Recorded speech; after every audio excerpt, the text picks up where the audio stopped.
జై భారతమాత. అమ్మమ్మ కబుర్లకి ఆహ్వానం.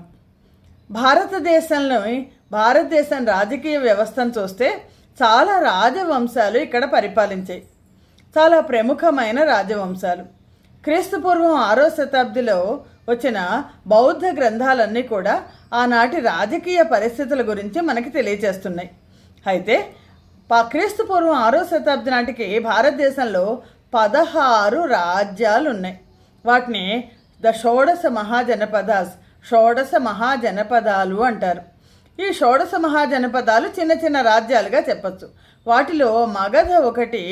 అది అత్యద్భుతంగా విస్తరించడం ప్రారంభించింది. మగధని హర్యంక వంశస్థులు పరిపాలించారు. హర్యంక వంశస్థుడైన బింబిసారుడి కాలంలో ఇది విస్తరించడం మొదలెట్టింది. తర్వాత శైశునాగ వంశస్థులు పరిపాలించారు. తర్వాత నంద వంశస్థులు పరిపాలించారు. నందవంశం తర్వాత మౌర్య సామ్రాజ్య స్థాపన జరిగింది. భారతదేశం మొత్తాన్ని ఆక్రమించి పరిపాలించిన ఘనత మౌర్య సామ్రాజ్యానికి దక్కుతుంది. ఈ మౌర్య సామ్రాజ్యం ఏంటి? మౌర్య సామ్రాజ్య స్థాపన ఎలా జరిగింది అంటే దీనికి ఒక అద్భుతమైన గాథ ఉంది. ఇది చాణక్యుడు, చంద్రగుప్తుడు అనే ఇద్దరు వ్యక్తుల కథగా మనం చెప్పాలి. చాణక్యుడు ఎవరు? చాణక్యుడు గాంధార ప్రాంతానికి చెందినవాడు. ఇప్పుడు ఆఫ్ఘనిస్తాన్ ప్రాంతం కాందహార్ అంటాం. గాంధార ప్రాంతానికి చెందినవాడు. గాంధార, అక్కడ తక్షశిల, ఈ రెండు కూడా విద్యకి చాలా కేంద్రంగా ఉండేవి. తక్షశిల విశ్వవిద్యాలయంలో ఇతను చదువుకున్నాడు. చాణక్యుడి తండ్రి పేరు చణకుడు. చణకుడి కుమారుడు కాబట్టి చాణక్యుడు అనే పేరు వచ్చింది. ఇతను గొప్ప వేదాంగాలు తెలిసిన పండితుడు. చాలా గొప్ప పండితుడు. చాలా యోగ సిద్ధి కలిగినవాడు. కానీ మామూలుగా బ్రాహ్మణులందరూ ఏంటంటే వాళ్లకున్న వేద విజ్ఞానంతో రాజుల పోషణ కనుక లభిస్తే వాళ్ళు ఉన్నత స్థానానికి వెళ్తారు. అలాగే చాణక్యుడు కూడా నాడు గాంధారలోనూ అలాగే తక్షశిలలోనూ పెద్దగా ఉపాధి అవకాశాలు లేవు కాబట్టి భారతదేశంలో చాలా పెద్ద రాజ్యమైన మగధ రాజ్యానికి వచ్చాడు. ఈ మగధ ఏంటి అంటే ఇప్పుడు ప్రస్తుతం బీహార్ ప్రాంతం. మగధకి ఆ రోజుల్లో రాజధానిగా పాటలీపుత్రం ఉండేది.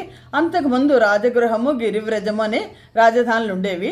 సరిగ్గా చాణక్యుడు భారతదేశంలో క్రీస్తుపూర్వం 322 ప్రాంతంలో మగధ దగ్గరికి వచ్చేసరికి మగధకి పాటలీపుత్రం రాజధాని. ఈ మగధకి అప్పుడు నంద వంశస్థులు పరిపాలిస్తున్నారు.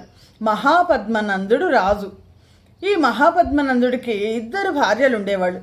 ఇళ అని ఒక భార్య, ముర అని రెండో భార్య.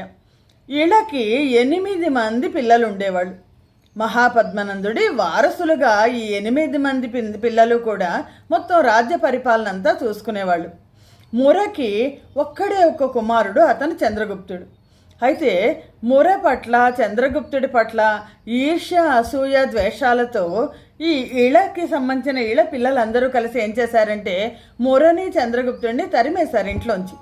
తరిమేస్తే వాళ్ళు వెళ్ళిపోయి చాలా పేదరికంలో, చాలా దీనమైన స్థితిలో వాళ్ళు బతుకుతున్నారు. అలాంటి సమయంలో ఆ పరిస్థితుల్లో చాణక్యుడి పేరు చాణక్యుడు ఒకటైతే, ఎందుకంటే ఆయనకి చాలా పేర్లున్నాయి. అందులో కౌటిల్యుడు అనేది రెండో పేరు. మూడో పేరు ఇతను విష్ణుగుప్తుడు. ఒకే ఒక పుస్తకంలో విష్ణుగుప్తుడు అనే పేరు ఉంది. కానీ మనం చాణక్యుడు అనే పేరుని వాడదాం. ఈ చాణక్యుడు ఉపాధి కోసం మగధలో నందవంశాన్ని దగ్గరికి వచ్చాడు.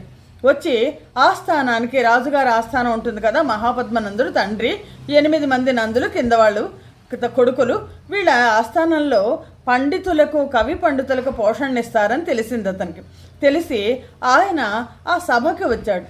సభకి వచ్చి ఆస్థానానికి వచ్చినప్పుడు ఒక పండితుడికి సహజంగానే కొంత నేను ఎక్కడ కూర్చోవాలి, నన్ను అందరూ గౌరవించాలి అనే భావన ఉంటుంది.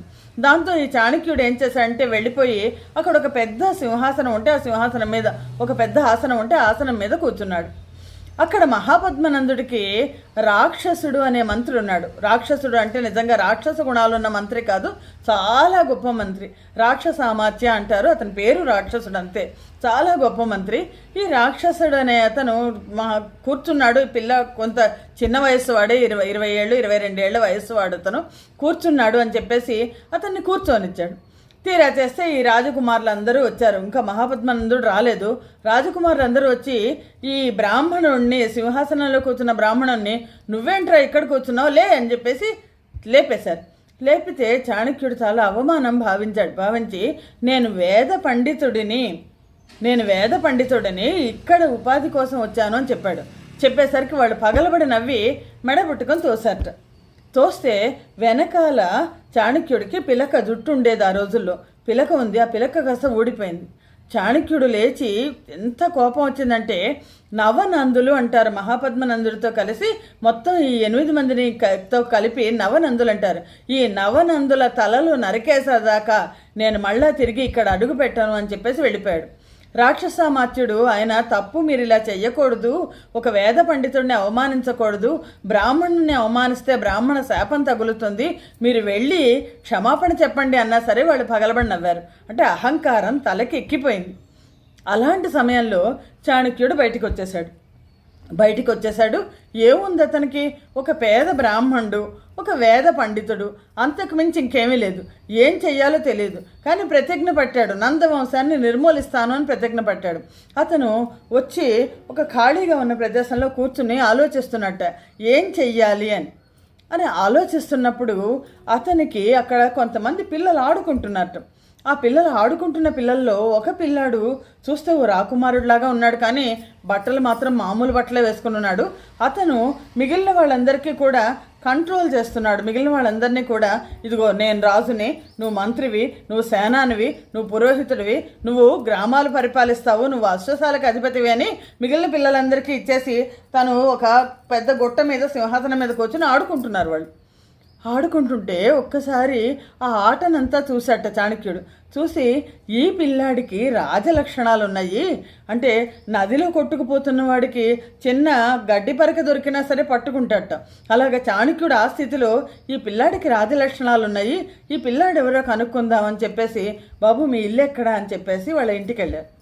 వెళ్తే తీరా చేస్తే అక్కడ మహాపద్మనందుడి భార్య ఆవిడ, ఇదిగో ఈ చంద్రగుప్తుడు మమ్మల్ని తరిమేశారు, రాజ్యానికి వారసుడు అవుతాడోమని తరిమేశారు, కానీ చంద్రగుప్తుడికి, ఇతనికి మౌర్య కుమారుడు కాబట్టి మౌర్యుడు అనే పేరు వచ్చింది, చంద్రగుప్తుడికి రాజ లక్షణాలు పోలేదు అంది ఆవిడ.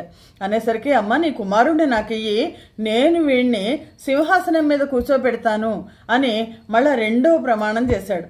ఒక ప్రతిజ్ఞ చేశాడు నందవంశాన్ని నిర్మూలిస్తానని, 2వ ప్రతిజ్ఞ ముర దగ్గర నేను చంద్రగుప్త మౌర్యుడిని సింహాసనం మీద కూర్చోబెడతాను అన్నాడు.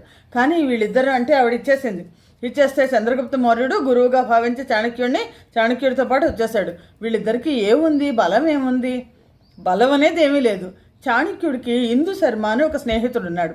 అసలు నిజానికి మగధకి రావడానికి ఆ ఇందు శర్మ పంపించిన రాయబారమే కారణం. ఆ ఇందు శర్మ ఎక్కడున్నాడంటే రాక్షసామాత్యుడి ఆ మగధలో అక్కడ ఒక చిన్న ఉద్యోగం చేస్తున్నాడు.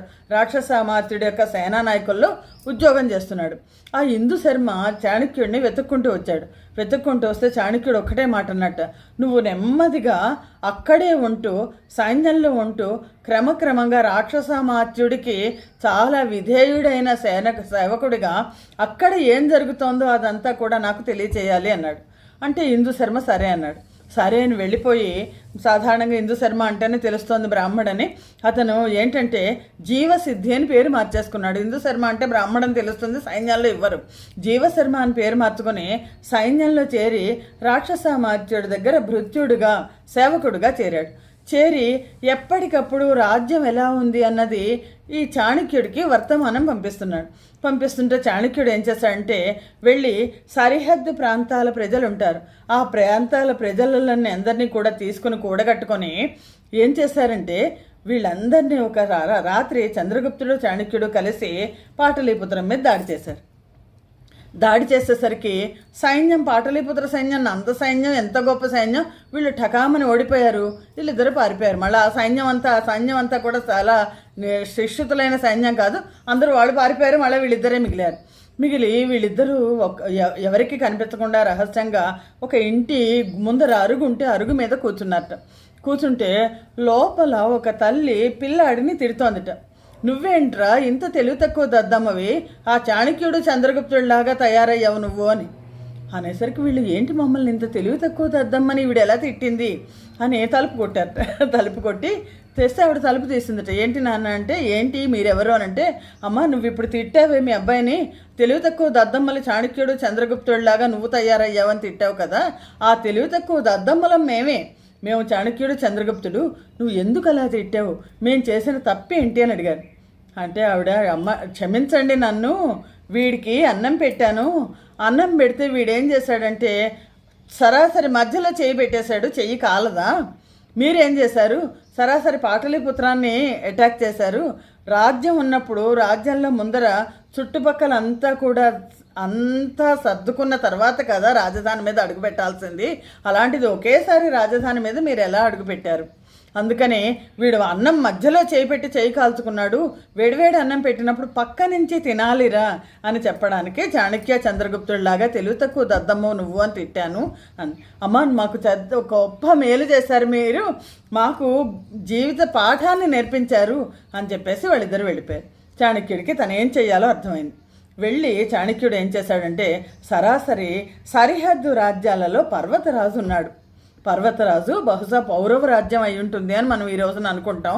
జీలం చీనాబ్ నదుల మధ్య ఉన్న పౌరవ రాజ్యం అలెగ్జాండర్ చేత ఓడిపోయి మళ్ళీ తిరిగి అక్కడ రాజు అయిన పర్వతరాజు పురుషోత్తముడు అయి ఉండొచ్చు, లేదా ఇంకొక రాజు అయి ఉండొచ్చు. మొత్తానికి ఆ రాజ్యానికి పర్వతరాజు దగ్గరికి వెళ్ళి ఆ పర్వతరాజు దగ్గర నీ సైన్యంతో నువ్వు మాకు సహాయం చేసి నువ్వు పాటలీపుత్రం మీద దాడి చేసేట్టు చేస్తే కనుక మేము పాటలీపుత్ర నగరాన్ని, మగధ రాజ్యం చాలా పెద్దది, ఈ రాజ్యంలో సగ భాగం నీకు ఇచ్చేస్తామన్నారు.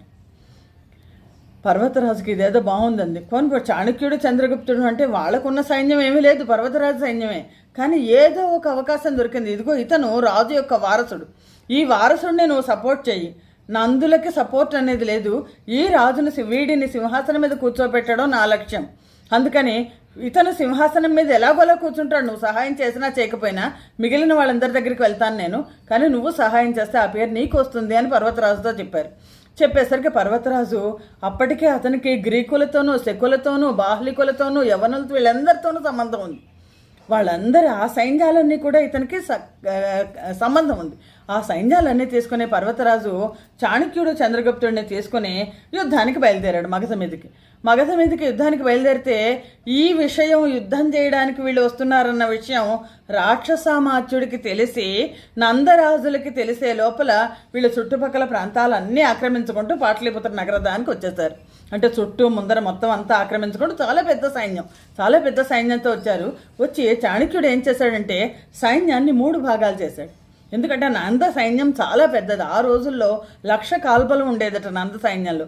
మహాపద్మనందుడు అప్పటికే ముసలివాడు, ఆయన రాజ్యానికి రాడు, ఈ 8 మంది యుద్ధానికి వస్తారు, కాబట్టి ఈ సైన్యాన్ని ఒకే చోట ఉంచకుండా 3 భాగాలు చేద్దామని చాణక్యుడు 3 భాగాలు చేసి ఒక భాగాన్నేమో గంగానది నుంచి, ఇంకో భాగాన్ని గండకీ నది నుంచి, ఇంకో భాగాన్ని షోడ నది నుంచి, 3 జలదుర్గం అంటారు పాటలీపుత్ర, 3 నదుల మధ్య ప్రాంతం అది. ఈ 3 భాగాలను చేసి 3 భాగాల్లో ఒక భాగాన్ని ఒక సైన్యానికి చాణక్యుడు, ఇంకో సైన్యానికి చంద్రగుప్తుడు, ఇంకో సైన్యానికి పర్వతరాజు అది అధ్యక్షత వహించి నాయకత్వం వహించి పాటలీపుత్రాన్ని అటాక్ చేశారు. ఎప్పుడైతే అటాక్ చేశారో రాక్షసామాత్యుడికి మతిపోయింది, ఇదేంటి 3 వైపుల నుంచే సైన్యం వచ్చింది అని. వెంటనే రాక్షసామాత్యుడు ఏం చేశాడంటే ఆయన తన సైన్యాన్ని డివైడ్ చేసేసి, ఈ నందులు ఎవరు యుద్ధాలు చేయగలిగిన వాళ్ళు కాదు, తన సైన్యాన్ని డివైడ్ చేసేసి ఈ నందులకు సేనా నాయకత్వం ఇచ్చేసి వాళ్ళని నువ్విటెళ్ళు అని రాక్షసామాత్యుడు పర్వతరాజు వైపు వచ్చాడు. వచ్చేసరికి నందులందరూ కూడా చాణక్యుడి వైపు చంద్రగుప్తుడి వైపు వచ్చారు. చాలా ఘోరంగా నందరాజులను ఓడించడం మాత్రమే కాదు, చాణక్యుడు 8 మంది నందుల తలలు తీసేసి అంటే ఏమైపోయింది, చాణక్యుడు చంద్రగుప్తుడు విజయం పొందాడు, రాక్షసామాత్యుడు పర్వతరాజు చేతిలో ఓడిపోయాడు. రాక్షసామాత్యుడు ఓడిపోయి వెనక్కి సైన్యాన్ని తీసుకుని వెళ్ళిపోయాడు. అంటే వీళ్ళు 3 గెలిచినట్టే.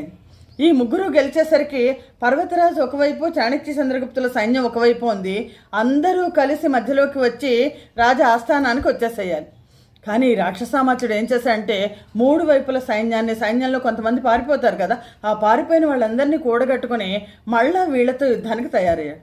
ఈ 3 కలిసిన యుద్ధంలో రాక్షసామాత్యుడి సైన్యం ఓడిపోయేసరికి రాక్షసామాత్యుడు వెనక్కి వచ్చేసి ఆయన మంత్రి మాత్రమే.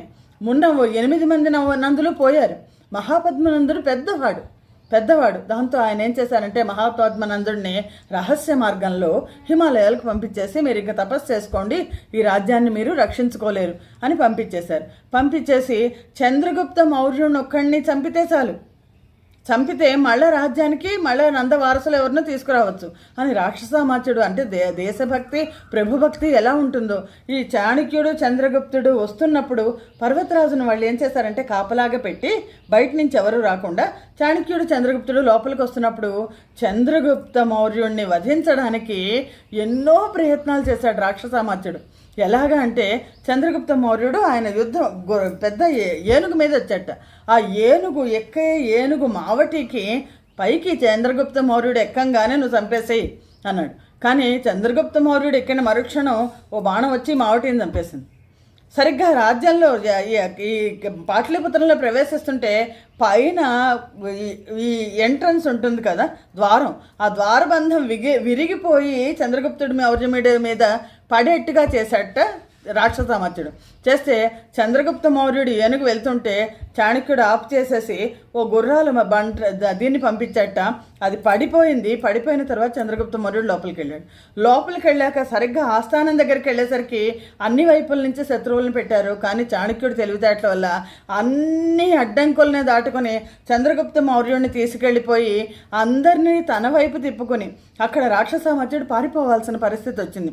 మొత్తం అక్కడ మిగిలిన పాటలీపుత్రంలో ఆ నందవంశస్థుల కింద పరిపాలించిన వాళ్ళకి అప్పటికే ఆఫీసర్లందరికీ కూడా నందరాజులంటే, ముఖ్యంగా ఈ నవనందులంటే విసుగు వచ్చింది. ఎందుకంటే వాళ్ళకి అహంకారం చాలా ఎక్కువ. వాళ్ళందరినీ మంచి బహుమానాలు ఇచ్చి తన వైపు తిప్పేసుకున్నాడు. కానీ రాక్షసామాత్యుడు ఏం చేశాడంటే ఆయన పారిపోవడం ఎలా పారిపోయాడంటే ఆయనకి పాపం భార్య గర్భవతిగా ఉంది, ఇంకో పిల్లాడున్నాడు. వాళ్ళిద్దరిని తన స్నేహితుడు చందనదాసు అని అతని ఇంట్లో రహస్యంగా పెట్టేసి పారిపోయాడు రాక్షసామాత్యుడు. పారిపోయి ఎక్కడికి వెళ్ళిపోయాడు? పర్వతరాజు దగ్గరికి వెళ్దామని అనుకుని రహస్యంగా ఉండి ఈ రాక్షసామాత్యుడు ఒక అమ్మాయిని పెంచాట. ఆ అమ్మాయికి చిన్నప్పటి నుంచి విషం తినడం అలవాటు చేశాడు, విషకన్య. ఆ విషకన్యని చంద్రగుప్తుడు రాజు అయ్యాడు కదా, చంద్రగుప్తుడి దగ్గరికి నువ్వు వెళ్ళి ఈ చంద్రగుప్తుడు నిన్ను ముట్టుకుంటే చాలు, నేను కావలించుకుంటే చాలు చచ్చిపోతాడు, అప్పుడు మళ్ళీ రాజ్యం వస్తుంది అని అనేసరికి ఈ విషకన్యని చంద్రగుప్తుడి దగ్గరికి ఎప్పుడైతే పంపించారో చంద్రగుప్త మౌర్యుడికి ఏమీ తెలియదు. ఈ అమ్మాయి ఎవరో చాలా అందంగా ఉంది, తనతో స్నేహం కోరుతోంది అని అనుకున్నాడు.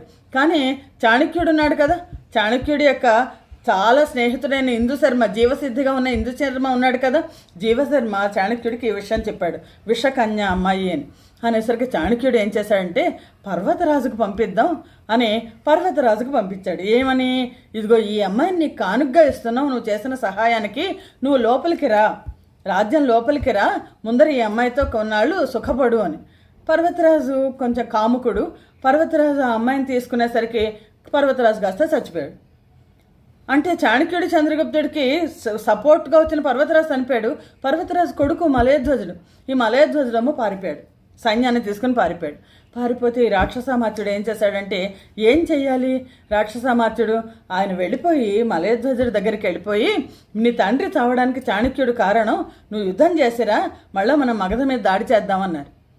అని అనేసరికి చాణక్యుడు ఏం చేశాడంటే ఈ రాక్షసామాత్యుడు భార్యను కొడుకు చందనదాసు ఇంట్లో ఉన్నారు కదా, చందనదాసుని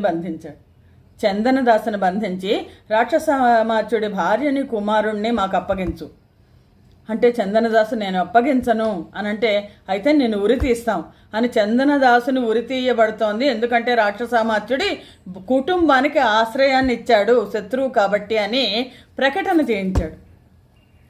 చేయించడమే కాదు, ఈ జీవసిద్ధి ఉన్నాడు కదా, జీవసిద్ధి వెళ్ళిపోయి మలయధ్వజుడి దగ్గరికి వెళ్ళి, ఇదిగో నీ తండ్రిని చంపింది రాక్షసామాత్యుడు పెంచిన విషకన్య వల్ల నీ తండ్రి చనిపోయాడు అని రాక్షసామాత్యుడు స్నేహితుడిని ఇప్పుడు ఉరి తీస్తున్నారు అని అనేసరికి రాక్షసామాత్యుడు స్నేహితుడు ఉరి తీయబడ్డం చూడలేక పరుగున ఆయన వచ్చేసి చాణక్యుడి ముందర మోకరిల్లి, నా స్నేహితుడిని మీరు ఉరి తీయద్దు, నన్ను ఉరి తీయండి అని చెప్తే చాణక్యుడు రాక్షసామాత్యుడిని కావలించుకున్నట్ట. నీలాంటి అద్భుతమైన ప్రతిభ కలిగిన మంత్రులు చంద్రగుప్త మౌర్యుడికి ఉండాలి. అలా ఉన్నప్పుడు మాత్రమే చంద్రగుప్త మౌర్యుడు ఆయన పరిపాలన సక్రమంగా చేస్తాడు. నువ్వు రావడం కోసమే మేము మా నాటకం ఆడాము. నీ భార్యకి నీ పిల్లలకి ఏమీ లోటు జరగదు, వాళ్ళు సుఖంగా ఉన్నారు, క్షేమంగా ఉన్నారు అని చెప్పి చందనదాసుని రాక్షసామాత్యుణ్ణి కూడా గౌరవించి రాక్షసామాత్యుణ్ణి ప్రధానమంత్రిగా చంద్రగుప్త మౌర్యుడికి చేసి చంద్రగుప్త మౌర్యుడిని పట్టాభిషేకం చేశాడు. రాక్షసామాత్యుడు పట్టాభిషేకం చేసిన తర్వాత చాణక్యుడు చంద్రగుప్త మౌర్యుడి పరిపాలనలో ఇతనికి అనుభవం లేదు, ఏం చెయ్యాలి? అందుకని అర్థశాస్త్రము అనే పుస్తకం రాశారు. చాణక్య నీతి అంటారు, మనం మామూలుగా శత్రువులతో ఎవరైనా సరే చేసేటప్పుడు చాణక్య నీతి అంటారు, కానీ చాణక్యుడు రాసిన అర్థశాస్త్రం పరిపాలనా శాస్త్రం. మొత్తం ఎలా పరిపాలించాలి, రాజు యొక్క విధులేంటి, రాజుకు ఎంతమంది సేవకులు ఉండాలి, రాజు ఎలా ఉండాలి, చారచక్షు గూఢచారులు ఉండాలి అని మొత్తం భారతదేశ పరిపాలన మొత్తానికి మూలమైన పరిపాలన చాణక్యుడు రాసిన అర్థశాస్త్రంలో ఉంది. మనం అర్థశాస్త్రం అంటే డబ్బుకు సంబంధించిన శాస్త్రం అనుకుంటాం, కాదు, అది పరిపాలనా శాస్త్రం, రాజనీతికి సంబంధించిన శాస్త్రం. రాజనీతి విషయాలన్నీ చంద్రగుప్తుడికి బోధించి చంద్రగుప్తుడు సుస్థిరంగా ఉన్నాడు అనుకున్నాక రాక్షసామాత్యుడి చేతిలో చంద్రగుప్తుడిని పెట్టి చాణక్యుడు తను సన్యాసం తీసుకొని తపస్సు చేసుకోవడానికి వెళ్ళిపోయాడు. ఎంత గొప్ప అద్భుతమైన సంఘటన కదా! ఈ సంఘటన వల్ల మౌర్య సామ్రాజ్యం వచ్చింది. మౌర్య సామ్రాజ్యం రాక్షసామాత్యుడి సహాయంతో చంద్రగుప్త మౌర్యుడు మౌర్య సామ్రాజ్యాన్ని దక్షిణాపథం దాకా, ఉత్తరాపథాన ఇప్పుడు ప్రస్తుతం ఆఫ్ఘనిస్తాన్, పాకిస్తాను, టిబెట్, బర్మా ఈ అన్ని ప్రాంతాలతో పాటు దక్షిణాపథంలో మైసూరు దాకా చంద్రగుప్త మౌర్యుడు విస్తరింపజేశాడు. చాలా గొప్ప మొట్టమొదటి అతి పెద్ద సామ్రాజ్యం మౌర్య సామ్రాజ్యం. మౌర్య సామ్రాజ్య నిర్మాతలు చాణక్యుడు, చంద్రగుప్తుడు. చాణక్యుడు గొప్ప యోగసిద్ధి కలిగినవాడు. చాణక్యుడు కొంతకాలం గురుకులాన్ని పెట్టుకున్నట్ట. గురుకులాన్ని పెట్టుకున్నప్పుడు ఒక శిష్యుడు వెళ్ళి చూసి చాణక్యుడు యోగం చేస్తుంటే భయపడిపోయారట. ఎందుకంటే కాళ్ళు అక్కడ, చేతులు ఇక్కడ, తల ఇక్కడ అలా ఉన్నాయట. అంటే ఖండ యోగం అంటారు. అంత యోగ సిద్ధి కలిగిన చాణక్యుడు చివరి రోజుల్లో సన్యాసం తీసుకుని తపస్సు చేసేసుకున్నారు, ముక్తి పొందారు. ఇటువంటి మేధావులు, గొప్ప సంస్కర్తలు భారతదేశంలో, విజనరీస్ అంటాం, భారతదేశంలో ఉన్నారు. ఇది భారతదేశం యొక్క గొప్పతనం. జై భారతమాత, జై హింద్.